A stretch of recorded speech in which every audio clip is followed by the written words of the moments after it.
So who in here remembers the videos of those guys on social media wakeboarding behind the trucks at the beginning of the year when we had the torrential downpour?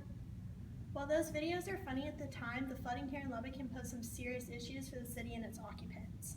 The flooding here in Lubbock affects everyone, whether in regards to safety, efficiency, or transportation problems. And because Lubbock is so flat, many homes, businesses, and roads feel the negative effects of a quick downpour. So everybody obviously does remember those videos on Twitter and Instagram. And so today I actually want to discuss the results of those floods. And not everybody really understands why Lubbock floods so easily, and it's not solely because Lubbock is just a flat, dry place. And the drainage issues must be solved in an efficient and cost-effective manner in order for the city to agree to take further action to address these issues. So on August 31st, 2016, we received a torrential downpour. And according to KWest News West 9, these following roads were closed for part of the day or the entirety of the day. And that's Cesar Chavez, Broadway, all entrances to McKenzie Park, and 21st through 25th off of Avenue X. Marcia Sharp, 19th Street, and University Avenue also received significant flooding, so I'm sure all of us agree that flooding of these roads poses some serious transportation issues for us students on and off campus. So in 2016, Lubbock actually had significantly higher levels of rain than in the past. According to the National Weather Service in Lubbock, we received 2.73 inches within the hour compared to the 0.82 inch record set in 2001.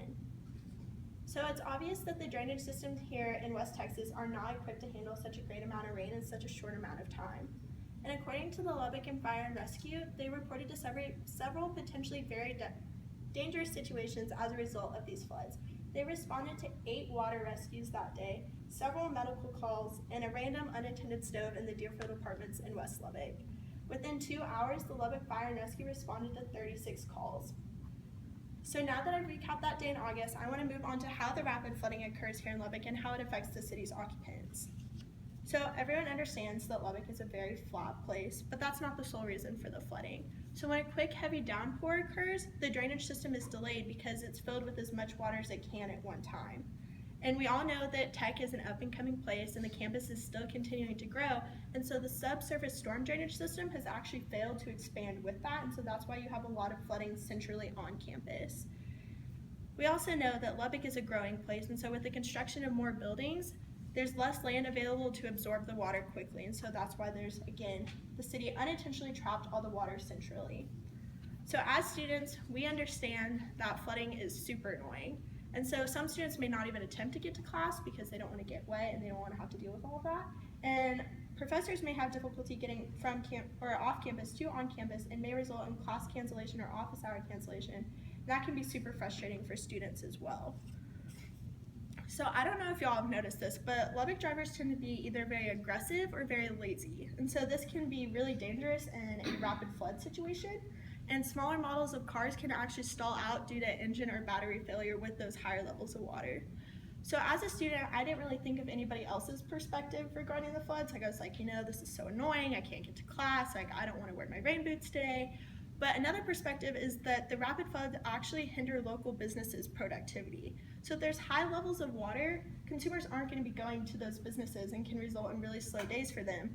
And the Daily Tour actually held an interview with the owners of the local business Spanky's, and they said that if the flood occurs while the consumers are in the business, it can actually lead to an unintentional negative opinion of that business, just because of the internal frustration for the consumer. And if the flooding causes water damage for those businesses, it can lead to expensive maintenance and even business closure while that maintenance is taking place. So now we understand that the flooding in Lubbock can be very extensive and it affects everyone, and action must be taken in order to improve the city's drainage system to protect the occupants' livelihood.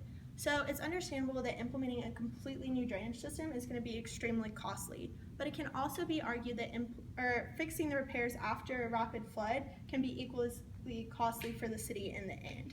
So that last action to seriously be taken to improve the city's drainage system was in 1999, when a few residents filed a class action lawsuit against the city, and so that's actually why it only takes a few hours rather than days or weeks for the roads to completely dry.